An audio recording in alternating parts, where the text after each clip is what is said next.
Chapitre 20 Manigance.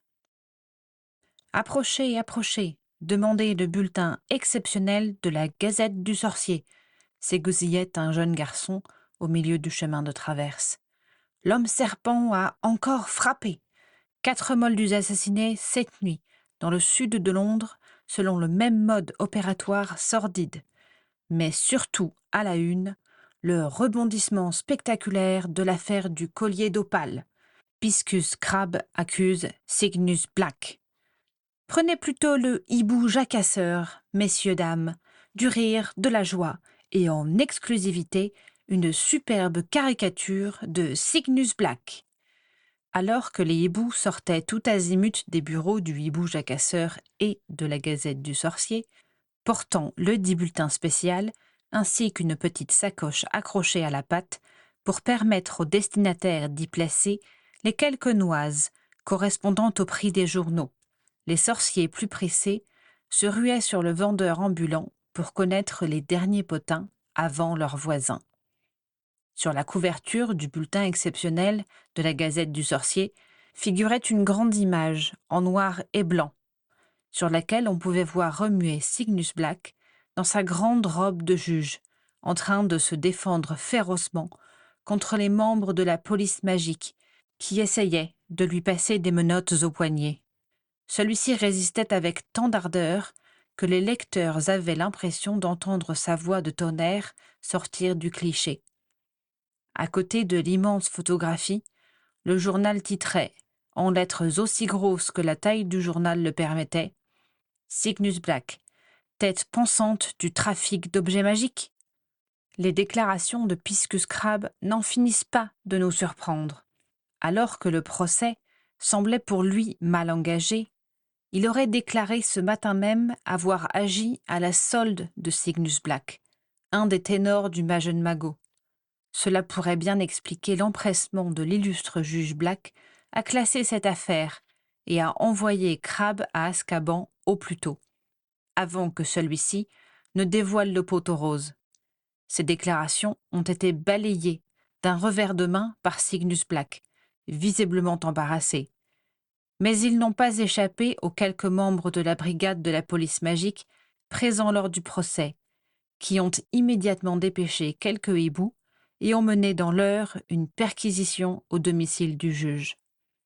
Dans sa chambre, où se trouvait sa femme, Druella Black, 2 valises, contenant un nombre incalculable d'amulettes et d'objets ensorcelés, ont été retrouvées. Des objets bien inoffensifs comparés à la puissance du collier d'opale, mais qui sont un indice de taille quant à son implication dans l'affaire. La théorie la plus plausible serait le besoin d'argent, car nous apprenons à l'instant que sa femme, Druella Black, est atteinte d'une maladie mystérieuse, dont l'unique remède est la cure de Croculus sativus, un remède extrêmement coûteux. Après enquête auprès du personnel de la clinique Sainte-Mangouste, Mrs. Black serait contrainte de s'en procurer plusieurs fois par semaine. Ceci représente donc un coût considérable, loin d'être couvert par un simple salaire de juge, nous confirme un des guérisseurs de ce prestigieux établissement. En revanche, Piscus Crabbe a nié toute implication dans les meurtres sordides ayant été directement perpétrés aux 4 coins de Londres à l'encontre de Moldus. D'après lui, Cygnus n'a certainement pas voulu la mort de ces Moldus. Il cherchait simplement à s'enrichir facilement. L'homme serpent est un barbare sanguinaire, avec qui Cygnus et moi n'avons rien à voir.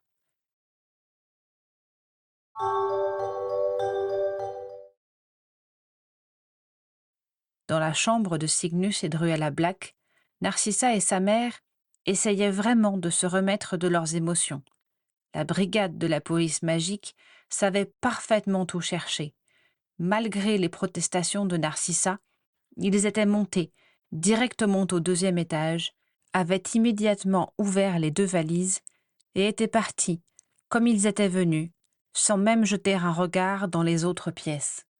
Au 1er étage, dans le salon au mur vert olive, Walburga massait ses tempes endolories, tout en regardant fixement la cheminée, grossièrement sculptée, sans vraiment la voir. Au-delà de la grande fenêtre encadrée par de longs rideaux de velours qui donnaient sur la rue, elle entendait la rumeur des journalistes enfler progressivement. Walburga s'était réveillée juste après le passage de la brigade de police magique, en même temps que Créature, avec un mal de tête épouvantable, et elle soupçonnait sérieusement son mari d'y être pour quelque chose. En réalité, elle savait parfaitement ce qu'Orion avait manigancé. Depuis bien longtemps, son désir le plus cher était de nuire à Cygnus, et cette affaire de collier d'opale lui avait manifestement donné l'ingéniosité nécessaire pour passer à l'acte. Il avait donc fait parvenir des instructions précises à Piscus Crabbe, sans doute par la menace et la corruption, comme d'habitude, puis avait impeccablement orchestré la suite. Il avait fait disparaître tous les objets précieux et dangereux de la maison, pour ne laisser que ceux, sans aucune valeur, qui suffiraient à faire accuser Cygnus, et avait ensuite discrètement caché ceux-ci dans leur chambre, pendant que cette pauvre Druella dormait à point fermé. Et, afin que la police magique ait le champ libre à leur arrivée, sans que personne n'ose se mettre en travers de leur chemin, Orion avait dû également lui lancer à elle, Walburga, et à Créature, un sortilège de sommeil, ce qui expliquait pourquoi elle avait dormi plus de 14 heures d'affilée, et pourquoi elle se sentait si engourdie. De la même manière, Walburga n'aurait pas été étonnée d'apprendre que le personnel de Sainte-Mangouste avait reçu sa part de récompense pour témoigner dans le sens de Piscus Crabbe. Walburga resta dans le salon toute l'après-midi, bien décidée à attendre Orion. Elle entendit Druella et Narcissa s'interroger sur ce qui avait bien pu se passer. Puis Druella dut s'endormir, car elle entendit les pas légers de Narcissa sortir de la chambre. Après avoir longuement arpenté du regard le tapis précieux, le piano à queue et le divan aux motifs anciens, Walburga jeta un coup d'œil à l'horloge murale, décorée de plumes de corbeau et d'enluminures argentées. Celle-ci affichait 10 heures du soir. Cela faisait donc plusieurs heures qu'elle attendait Orion, mais Walburga avait l'habitude de prendre son mal en patience. Après tout, c'était tout ce qu'on lui avait appris à faire, depuis sa plus tendre enfance. Attendre, obéir, se tenir droite, être seule. Au-dessus de sa tête, le parquet émit un craquement discret, ce qui signifia que Narcissa s'était postée dans l'escalier afin de ne pas manquer une miette de la discussion qui allait avoir lieu. Walburga avait surpris plusieurs fois cette tête blonde appuyée contre la rambarde de l'escalier, en train d'écouter Orion et Cygnus se disputer. Elle ne l'avait jamais grondé, ni dénoncé. Elle faisait exactement la même chose lorsqu'elle avait l'âge de Narcissa. C'était le seul avantage qu'elle avait trouvé à occuper cette chambre minuscule, pendant que ses deux frères et ses parents se prélassaient dans les lits à baldaquin du dernier étage. Walburga embrassa du regard les murs recouverts de tapisseries, entre lesquels elle avait toujours vécu. Elle, Walburga Black, n'était rien, et elle en avait bien conscience. On le lui avait suffisamment martelé pour qu'elle intègre cette idée. Contrairement à son frère, elle n'avait aucune ambition de changer la face du monde. Elle laissait cet objectif flou aux hommes qui ne demandaient que ça. Mais grâce à la noble famille Black, elle faisait partie d'un tout, d'une lignée immortelle qui avait résisté aux guerres, aux révolutions, aux pires trahisons. Les royaumes se disloquaient, les empires s'effondraient sur eux-mêmes, mais la famille Black perdurait, envers et contre tout. Et Walburga entendait bien perpétuer la tradition. En fait, c'était la seule chose qui donne un sens à sa triste vie. Vers 10h30, le son clair de la cloche de l'entrée l'extirpa de ses pensées. Orion venait de rentrer et chantonnait gaiement, ravi du tour qu'il avait joué à son beau-frère. Il accrocha sa cape de velours noir à une patère et entreprit de monter les escaliers. « Viens ici, Orion », dit Walburga lorsqu'il passa devant le salon. Son mari continua son ascension, indifférent. « Plus tard », grogna-t-il. Tu préfères que nous discutions dans l'escalier? Tu as raison. Druella serait ravie d'entendre ce que j'ai à te dire. Quelques secondes plus tard, Orion reparaissait dans l'encadrement de la porte, renfrogné. « Assieds-toi, » dit Valburga. Seules ses lèvres avaient bougé. Orion marcha vers le canapé, entraînant derrière lui sa jambe vexée. « J'espère que t'as une bonne raison pour... Tu es allé trop loin, Orion. Malgré tous ses défauts, il s'agit de mon frère. »« Allons, allons, s'énerva aussitôt Orion. Toi, tu me prends par les sentiments? Et puis quoi encore? Ne cherche pas à m'éviter, dit Valburga en se levant pour lui faire face. Je sais bien que tu ne respectes rien, si ce n'est l'argent. Mais aujourd'hui, tu as dépassé les limites. J'exige que Cygnus soit libéré, ou bien je ferai de ta vie un enfer. Et tu sais très bien que j'en suis capable. Tu crois vraiment que tu as le pouvoir de m'obliger à faire quoi que ce soit? S'exclama Orion, en levant la tête vers elle, car Valburga le dépassait d'une bonne dizaine de centimètres.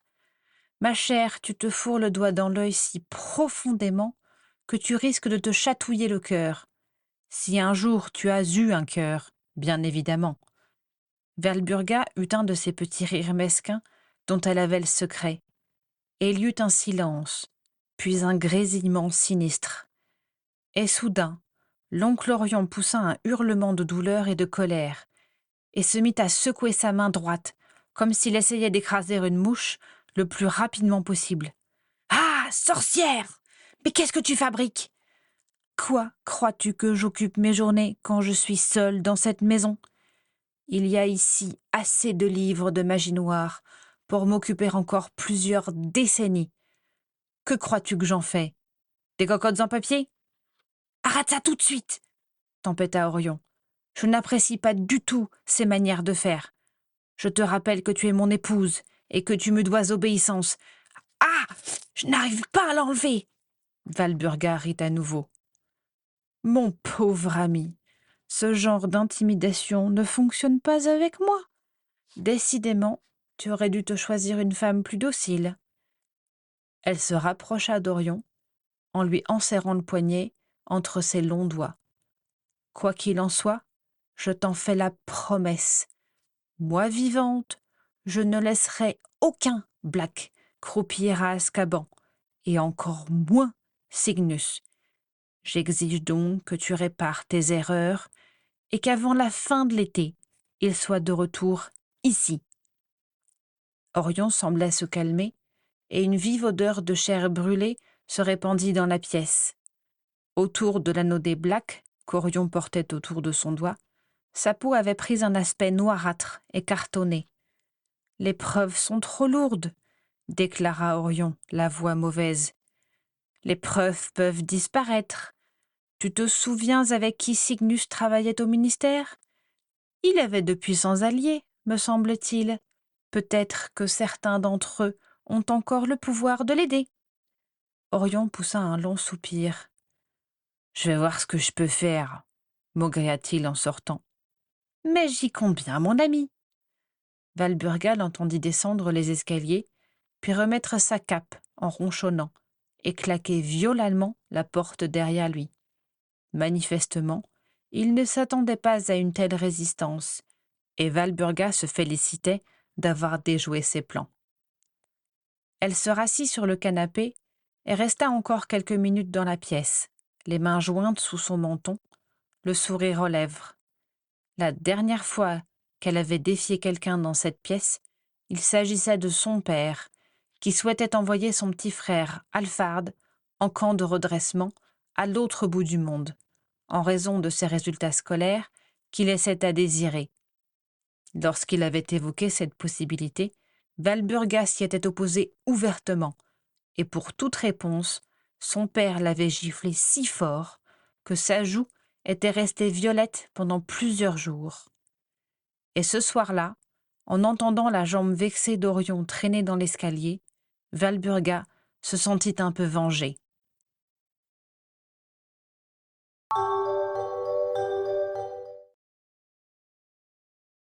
Pendant que Narcissa reprenait espoir, tout en attendant impatiemment qu'Andromeda revienne pour lui raconter ce qu'elle venait d'entendre. Cette dernière n'avait absolument aucune envie de rentrer chez elle. Elle avait passé la soirée avec Ted Tonks, celui qui avait été initialement son collègue, puis son ami, et depuis quelques mois son amant. Après leurs premiers échanges houleux, Ted et elle avaient finalement sympathisé, et Ted avait décidé de lui faire explorer les environs du chemin de traverse. Andromeda avait alors découvert la douceur des promenades à ses côtés. Elle s'était émerveillée de tout, du bruit des verres qui s'entrechoquaient dans les bars, des pailles colorées laissées sur les tables, des gens qui riaient à gorge déployée, des corps qui se touchaient sans complexe, partout, de tout ce que sa famille jugeait ridicule, indécent, et en conséquence, proscrivait formellement. Puis elle s'était émerveillée des paysages époustouflants et des époques lointaines que Ted lui faisait découvrir à travers les livres voyageurs qu'il avait confectionnés. Andromeda avait toujours eu l'intuition qu'elle vivait dans une grotte, et après toutes ces découvertes, ce sentiment fut largement confirmé. Un jour, Andromeda avait lu un livre romantique que Ted était en train de confectionner. En se plongeant dans les scènes qu'il avait imaginées, elle avait trouvé que les deux personnages ressemblaient à Ted et à elle de façon saisissante. Le soir même, ils s'étaient embrassés, et ainsi, après avoir exploré ensemble des dizaines de récits, comparé leurs différentes interprétations pour les enrichir, débattu sur la place des fictions dans la réalité, ils avaient tous les deux découvert avec émerveillement une nouvelle histoire, bien plus belle que toutes celles qu'ils avaient pu lire, puisque cette fois, cette histoire leur appartenait pleinement, et ils ne pouvaient se contenter de l'interpréter, puisque c'était à eux de l'écrire. Le jour de l'arrestation de Cygnus Black, Ted déploya tous ses efforts pour la consoler dans l'atelier du chat qui sourit, et le soir venu, pour la première fois, Ted lui avait proposé de venir visiter son humble chez lui. Comme ils avaient pris l'habitude de le faire à chaque fois qu'ils partaient se promener ensemble, Ted partit le premier de la librairie du chat qui sourit, et Andromeda le rejoignit à l'adresse qu'il lui avait donnée. Il habitait un vieil immeuble, vétuste, dans un quartier moldu, non loin du chemin de traverse. Andromeda adorait se promener dans les endroits moldus. Elle s'y sentait libre et normale, et surtout lorsque Ted l'aidait à se fondre dans le paysage. « Et voilà, c'est chez moi », dit Ted en allumant la lumière, après avoir grimpé 6 étages dans un escalier en colimaçon. Le studio de Ted était minuscule. Le plafond était incliné, si bien qu'il ne pouvait se tenir debout que dans la moitié de la pièce. Une ampoule blafarde, accrochée au plafond, suffisait à éclairer les murs blancs.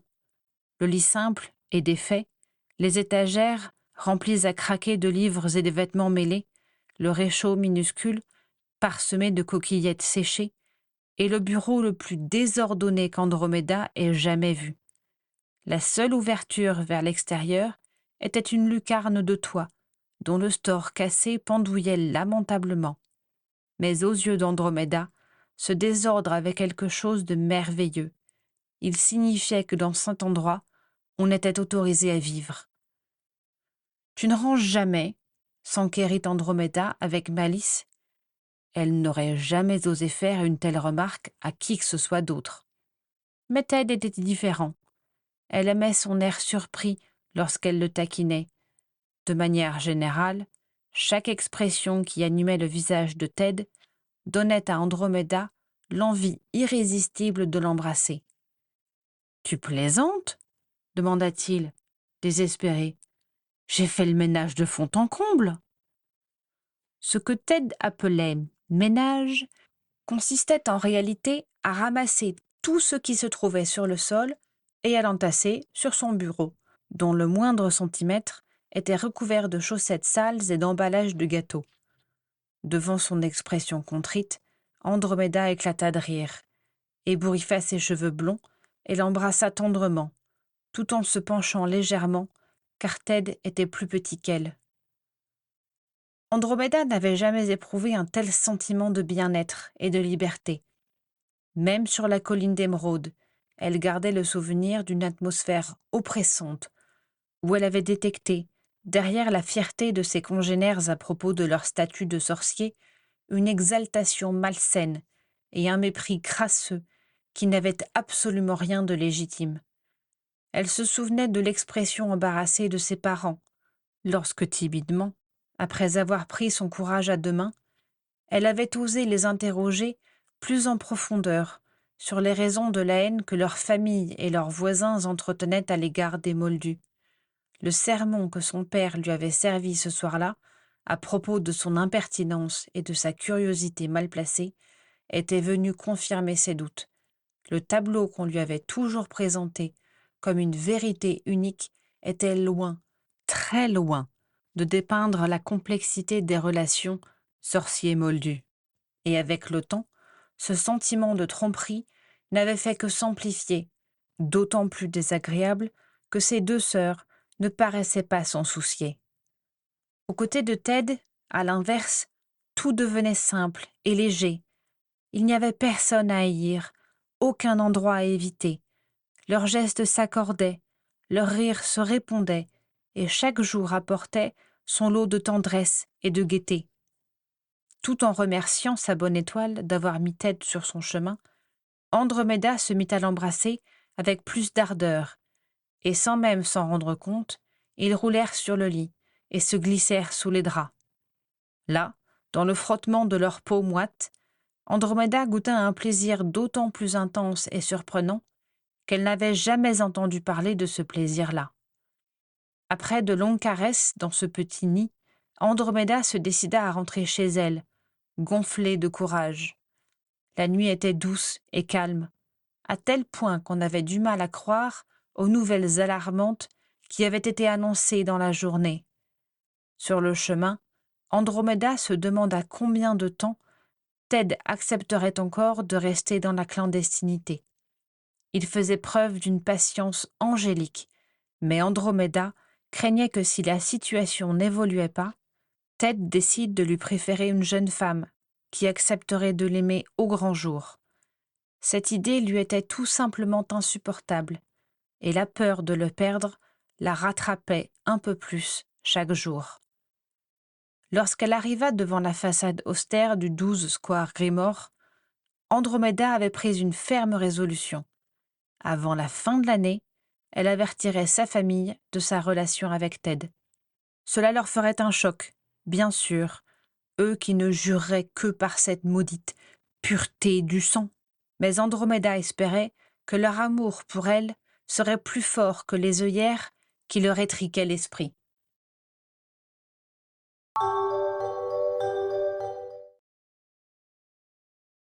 Le lendemain, Orion rentra au 12 square Grimoire dans la matinée et fit comprendre à Valburga, par un petit signe de tête, que tout était arrangé.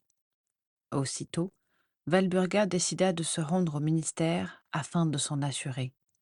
Elle revêtit donc une robe de dentelle noire au col étroit, ses gants de cuir, ses bottines à talons hauts, une canne dont le pommeau était sculpté en forme de corbeau et sa longue cape de velours noir.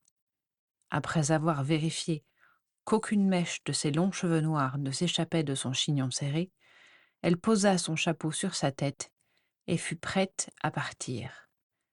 Elle décida de se faire accompagner par Créature, d'abord parce que sa faculté à transplaner facilitait grandement les déplacements, mais aussi parce que la présence d'un elfe de maison à ses côtés lui donnait de l'importance. Arrivée au ministère, elle se rendit immédiatement au bureau de M. Barthémius Croupton, en espérant pouvoir faire libérer son frère dans les plus brefs délais. Les employés du ministère se retournaient sur son passage, bien conscients qu'elle était ici pour plaider la cause de la famille Black. Valburga surprenait de temps à autre des regards moqueurs, suspicieux, ou encore d'autres, intimidés. Elle trouvait la plupart des gens insignifiants, et devoir se confronter à une telle quantité de cette plèbe méprisable lui donnait la nausée. Pour se donner du courage, elle pensa à son frère, en train de croupir en cellule, et en poussant la porte de la salle d'attente de Mr. Croupton, elle se promit de le sortir de là, quoi qu'il en coûte. En entrant dans le vestibule de Mr. Croupton, elle constata avec agacement que quelqu'un d'autre y patientait, et avec encore plus d'agacement qu'il s'agissait de Vera Goyle, l'amie d'enfance de Druella, que Walburga ne pouvait pas voir en peinture. Vera, à l'inverse de Walburga, avait manifestement voulu réunir toutes les couleurs de l'arc-en-ciel dans la même tenue, et cet objectif était presque atteint. Elle portait une cape jaune poussin, avec un col gigantesque, une robe brillante et violette, des collants rouge vif, des bottines vertes en écailles, un sac à main en forme de nuage bleu ciel, un chapeau bordé de plumes indigo, un collier orange et de grosses boucles d'oreilles roses en forme d'oreilles. Cette tenue, pour le moins pétulante, était complétée par la présence d'une petite créature ailée au pelage vert pomme, accroupie sur les genoux de Vera. Celui-ci montrait ses dents à sa maîtresse et elle les lui nettoyait à l'aide d'une minuscule brosse à dents. Walburga grimaça en voyant la bestiole. Il s'agissait d'un raveluc, un petit singe ailé venu d'Amérique centrale, connu pour les longues touffes de poils verts qui poussaient sur ses joues et pour sa capacité à faire pousser à une vitesse stupéfiante les végétaux qui se trouvaient sous ses pattes. Les Goyle en possédaient des dizaines, ce qui permettait à leur immense jardin d'être luxuriant en toute saison. Et Vera aimait beaucoup se promener avec l'un d'eux sur son épaule, ce que Walburga jugeait complètement ridicule. « Bonjour, Val », la salua chaleureusement Vera Goyle. L'agacement de Walburga augmenta encore d'un cran. « Que fais-tu ici » demanda Walburga avec la plus grande froideur. « La même chose que toi », dit Vera, sans cesser d'astiquer la dentition de son raveluc. « J'essaye de sortir Cygnus de là, mais contrairement à toi, je ne le fais pas pour cet imbécile de Cygnus, mais pour Lulu. Essaye de ne pas utiliser ce surnom ridicule devant Mr. Croupton, répliqua Walburga en levant les yeux au ciel. Vera montra ses dents à son raveluc, et celui-ci l'imita. Satisfaite du résultat, Vera lissa et entortilla les longs poils verts qui couvraient les joues du petit animal, et releva son visage constellé de taches de rousseur vers Walburga. Si seulement tu consacrais 1/10 de ton énergie à prendre soin de Druella, soupira-t-elle. Druella est une petite dévergondée, et l'accueillir sous mon toit est déjà la preuve de mon immense indulgence, rétorqua sèchement Walburga. Vera soupira, résignée. Puis elle se renversa dans son fauteuil et posa ses bottines vertes sur la table basse du vestibule, dérangeant au passage les piles de lettres soigneusement alignées. Vera. Oh s'exclama Vera en apercevant Créature qui s'agrippait au jupon de sa maîtresse. Tu as amené un petit camarade de jeu pour Albert. Albert? En entendant son prénom, le raveluc sauta sur le sol et se jeta sur Créature avec un petit couinement réjoui, afin de le chatouiller affectueusement. À l'inverse, Créature poussa des grognements excédés, et tout en essayant de se débarrasser du raveluc, il roula sur le sol et heurta la table basse, renversant un vase rempli de fleurs sur les piles de courrier. « Vera !» siffla Walburga.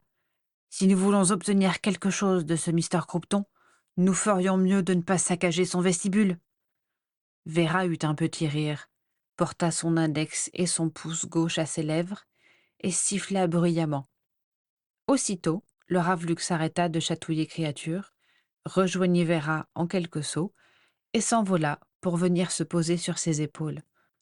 La porte du bureau s'ouvrit presque immédiatement sur Mr. Croupton, visiblement furieux d'être dérangé pendant une journée aussi importante, tellement furieux qu'Albert se cacha derrière le dos de sa maîtresse, apeuré. Croupton était habillé avec soin, mais son teint verdâtre et ses joues creuses indiquaient qu'il n'avait pas dormi de la nuit et qu'il n'avait pas mangé depuis un certain temps. « Qu'est-ce que c'est que ce vacarme » Ah! Mon courrier! Rugit-il en voyant Créature se relever au milieu des lambeaux de fleurs et de lettres détrempées. Mr. Croupton, dit Vera en se levant d'un bloc. Nous devons nous parler, dit Walburga en se rapprochant de lui. Ne m'approchez pas, j'ai affaire. Poussez-vous! Vous, rangez donc tout ce fouillis, lança-t-il à quelqu'un qui se trouvait dans son bureau. Il écarta sans ménagement les deux femmes et traversa le vestibule pour se rendre dans le couloir. Sa cape volait derrière lui en ondulant de façon menaçante, et même de dos, Walburga devinait que sa fine moustache frémissait de détermination. La première audience de Cygnus Black aura lieu dans 1 heure, les informa sèchement Croupton. Vous avez le droit d'y assister. Mais en attendant, fichez-moi la paix. Je suis débordé. Mr. Croupton, mon frère est innocent, dit Walburga. Vous allez voir s'il est innocent. Tiens, je vais justement récupérer les pièces à conviction que nous avons trouvées chez lui. Vous n'avez qu'à me suivre. Quand vous verrez les horreurs que votre frère s'apprêtait à vendre à des moldus, vous ferez moins la fière. Walburga jeta un regard envié à Vera et remarqua que, si elle aussi s'efforçait de suivre le pas pressé de Mr. Croupton, elle souriait sereinement. Puis Walburga remarqua qu'Albert avait disparu, et quand elle reporta son attention sur Barthélemy Croupton, elle vit le petit animal vert sortir de la poche de sa veste, tenant entre ses pattes quelque chose d'étincelant. Stupéfaite, Walburga vit le Ravluc sauter sur le sol, une petite clé entre les pattes, et détaler dans la direction inverse. Elle interrogea Vera du regard, et celle-ci lui fit un clin d'œil. Ils parcoururent les couloirs carrelés du département de la justice magique pendant un long moment, à tel point que Walburga dut se résigner à tirer Créature par la main, car il peinait à les suivre. Et au moment précis où Croupton s'arrêtait devant une porte imposante, flanquée du panneau « Défense d'entrée, danger de mort », Walburga vit Albert réapparaître sous les pieds de Mr. Croupton, voleter jusqu'à sa poche pour y reposer la clé dorée. Alors que Croupton s'apprêtait à plonger sa main dans la poche, où se trouvait encore le Ravluc, Vera lui chatouilla discrètement la nuque avec une des plumes qui ornaient son chapeau. Croupton s'interrompit alors et passa une main dans son cou. Albert eut ainsi tout le loisir de sortir de la poche et de sautiller jusqu'à Vera, qui le fit grimper sur son épaule et sortit une petite cacahuète bleue de son sac à main pour la donner en récompense à son fidèle compagnon. Enfin, Croupton mit la main dans sa poche et en sortit la clé que le Ravluc venait de remettre à sa place. C'était une petite clé dorée avec un anneau finement sculpté, une tige forée et un paneton particulièrement complexe. Ah, la voilà, une clé forgée par Gringotts, absolument inimitable, dit-il avec une fierté presque démente.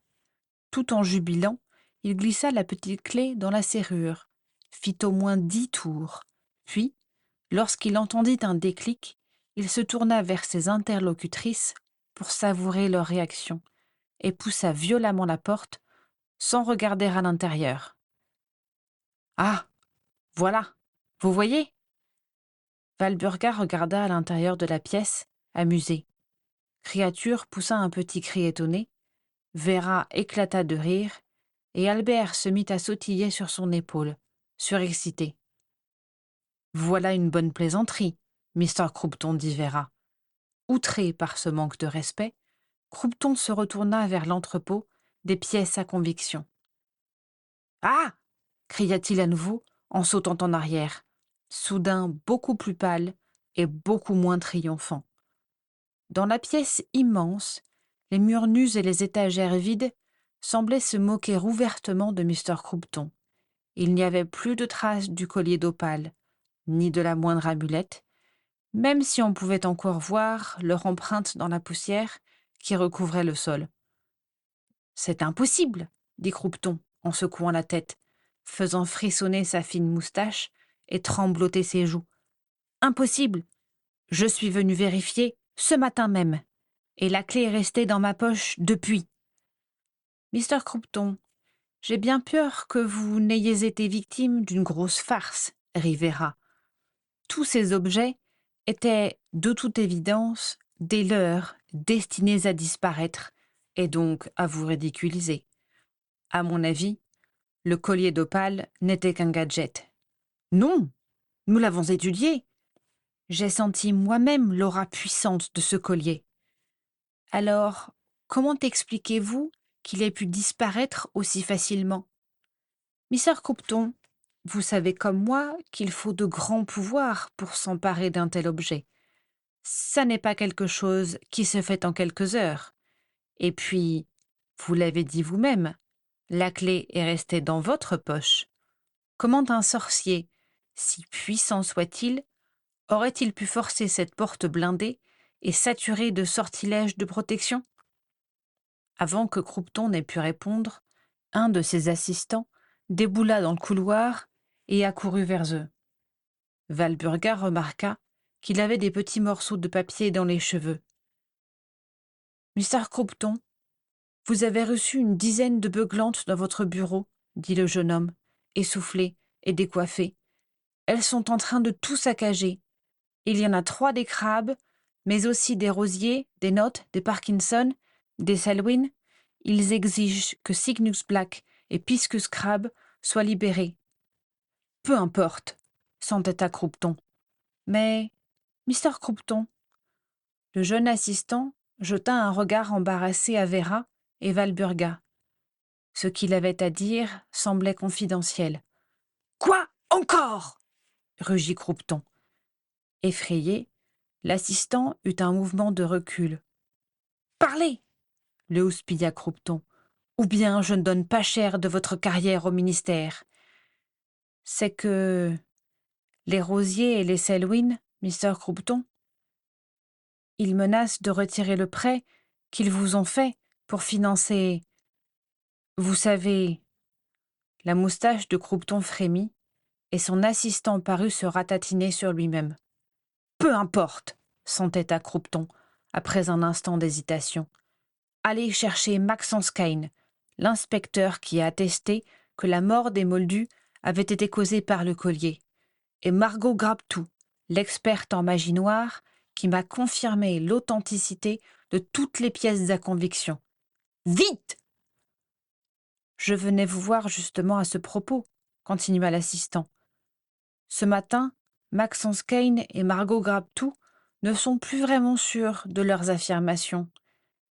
Ils disent vouloir revenir sur leurs déclarations et admettent avoir commis des erreurs dans leurs expertises. Alors que Croupton essayait de ne pas s'étouffer de rage, Walburga aperçut un 3e jeune homme apparaître à l'autre bout du couloir, lui aussi très agité. Walburga comprit qu'il essayait de retenir, sans franc succès, une jeune femme à la chevelure beaucoup trop blonde et aux ongles beaucoup trop roses, accompagnée par un photographe. Celle-ci repoussa sans ménagement l'employé du ministère et rejoignit le petit groupe qui s'était formé devant la porte de l'entrepôt vide. « Bonjour, bonjour, dit la jeune femme d'une voix fluette. Je suis Rita Skeeter de la Gazette du Sorcier. J'ai reçu un courrier anonyme me disant que les pièces à conviction de l'affaire du collier d'opale s'étaient volatilisées. Ah, fantastique. Walter, prenez vite une photo. » L'assistante de Rita Skeeter brandit son appareil, et le flash illumina les murs vides de l'entrepôt destinés aux pièces à conviction, ainsi que le visage défait de Barthélemy Croupton, toujours sidéré. « Parfait !» s'exclama Rita Skeeter. « Mister Croupton, avez-vous une déclaration à ce sujet ?» Croupton remua vainement les lèvres sans parvenir à articuler la moindre parole intelligible. « Non. Bon, dommage. » Elle se pencha vers sa plume à papote, qui grattait déjà furieusement un bloc-notes suspendu dans les airs, et murmura en s'éloignant. Titre: L'incompétence du ministère démontrée une fois de plus. Premier paragraphe. Non, en conclusion. Mister Croupton, totalement dépassé par la situation. Et Rita Skeeter disparut aussi rapidement qu'elle était apparue. Croupton et ses assistants affichait une mine d'enterrement, contrairement à Vera, qui arborait un sourire éclatant. « Eh bien, je ne vois pas ce qui retient encore Cygnus Black entre vos murs, dit-elle. Si j'étais vous, je le libérerais avant que l'édition matinale de la Gazette du Sorcier ne soit expédiée à travers toute l'Angleterre. » La moustache de Croupton frémit à nouveau, et il s'adressa d'une voix sourde à ses 3 assistants qui attendaient ses ordres avec appréhension. « Vous, dit-il au premier, vous pouvez classer l'affaire sans suite. Vous, dit-il au deuxième, allez libérer Cygnus Black et permettez-lui de rentrer chez lui. » Walburga poussa un discret soupir de soulagement. Mais Croupton donna ses instructions au 3e assistant avec une colère à peine contenue. « Quant à vous, éructa-t-il, écrivez un ordre de mise à pied de Maxence Kane, de Margot Grabtou, et surtout de Mr. Cygnus Black, qu'il nous rende sa robe rouge et son chapeau, et qu'il ne remette plus jamais les pieds au ministère. Jamais !» Alors que Walburga s'apprêtait à protester, Croupton l'arrêta d'un geste de la main. « Non, on ne conteste pas mes ordres. Je ne veux plus jamais entendre parler de Cygnus Black, ni de sa famille de cinglés. Allez tous au diable, vous m'entendez ?» Les 3 assistants rougirent en entendant des paroles si grossières sortir de la bouche du digne Mr. Croupton, et ils se dispersèrent en regardant leurs pieds. Walburga voulut protester à nouveau, mais Croupton s'éloigna à grands pas, et Vera l'empêcha de le suivre. « Allons chercher Cygnus, » dit-elle doucement. Walburga la toisa froidement. « Petite sotte, » cracha-t-elle. « À cause de toi, Cygnus ne sera jamais ministre de la magie. Nous aurions dû laisser le procès se dérouler normalement, et Cygnus aurait été innocenté. »« Si tu en es si sûr, pourquoi as-tu ordonné à Orion de faire disparaître les preuves qui l'accablaient ?» Walburga tressaillit, même si elle essaya de ne pas le montrer. « Comment ? Orion est allé voir un de mes amis, qui a fait appel à moi pour récupérer la clé, » dit calmement Vera. « C'est lui qui a organisé à l'instant la disparition de toutes les preuves. Nous avons fait ça sur tes ordres.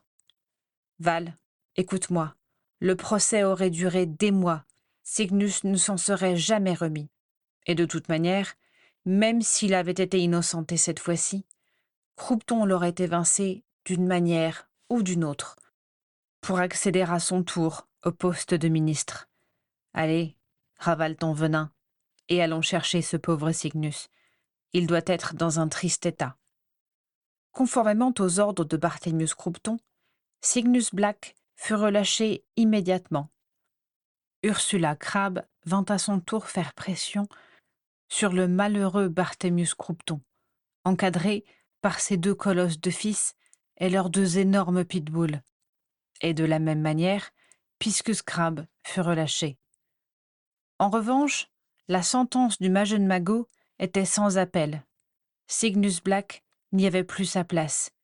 Il fut dépossédé de sa grande robe rouge et on le pria de ne plus jamais remettre les pieds au ministère. Il rentra donc chez lui, la tête basse, essayant tant bien que mal de défroisser sa chemise et de camoufler les meurtrissures qu'il portait autour des poignets. « N'y vois rien de personnel, Cygnus, » lui dit Orion en le voyant arriver. « Les affaires sont les affaires, voilà tout. » Cygnus haussa les épaules, indifférent. « Jolie manicure, en tout cas, » ironisa-t-il en voyant la main noircie d'Orion. Narcissa, encore plus que son père, fut anéantie par ces nouvelles. Le sentiment d'impuissance qui l'étreignait depuis longtemps, mais qui avait accepté de sommeiller quelque temps pendant qu'elle badinait avec Lucius, revint à la charge avec une violence inouïe. Elle avait l'impression d'être clouée au mur et de voir sa famille partir en lambeaux, sans rien pouvoir faire, à part remercier humblement sa tante Walburga pour avoir tiré son père de là, ce qui était loin d'être réconfortant.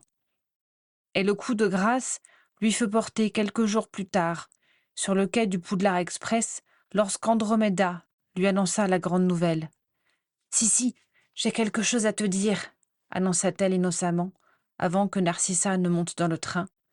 « Oui, je t'écoute, répondit pensivement Narcissa, les yeux dans le vague. « Il s'agit de papa? De Bellatrix? De maman? »« Non, il s'agit de moi, » dit Andromeda, un peu pincée. Narcissa leva la tête, soudain plus attentive. « Je suis amoureuse. »« Mais non, Andromeda, c'est génial. Alors que c'était ça, tes sorties nocturnes, moi qui m'inquiétais. » Soudain ragaillardi, Narcissa lui sauta au cou, ravie, et l'embrassa avec force. « Oh, c'est merveilleux, » affirma Andromeda. « Tu verras, il est incroyable. Je suis sûre qu'il te plaira. »« Je suis si heureuse. Et en plus, tu as bien choisi ton moment. Un beau mariage. Ça va remettre les parents d'aplomb. » Andromeda se mordit la lèvre embarrassée. « En fait, je ne suis pas sûre que ça leur plaise. » Le sourire de Narcissa s'évanouit aussitôt. « Comment ça ? » ?»« C'est un émoldu, » asséna Andromeda. Tout leur enthousiasme retomba. Narcissa devint encore plus pâle qu'elle ne l'était déjà, et Andromeda se sentit aussitôt submergée par la culpabilité. « Un émoldu ?» balbutia Narcissa, catastrophée. « Mais comment ?»« Nous nous sommes rencontrés au Chat qui sourit. Il s'appelle Ted, et je suis amoureuse de lui, si. »« Andromeda, tu ne peux pas faire ça !» gémit Narcissa, qui commençait à manquer d'air. « Pense aux parents, tu vas les achever. »« Je leur annoncerai en douceur, ne t'en fais pas. Maman me soutiendra, j'en suis sûre. »« Oh non, je t'en prie, Andromeda. Papa, il est déjà au fond du trou. Il nous tient déjà pour responsables de tous ces malheurs. Tu ne peux pas lui donner raison. »« Je pensais leur dire pendant les vacances de Noël, » poursuivit Andromeda, implacable. « Je voudrais que tu sois là. Tu m'aideras à les convaincre, n'est-ce pas ?» Le Poudlard Express donna le signal du départ et empêcha Narcissa de répondre. Andromeda l'enlaça, et Narcissa se laissa faire, hébétée. Daisy et Régulus durent venir la tirer par le bras et porter sa valise pour qu'elle monte dans le wagon avant le départ du train. « Bonne rentrée, petite sœur, » dit tout de même Andromeda, alors que le Poudlard Express démarrait.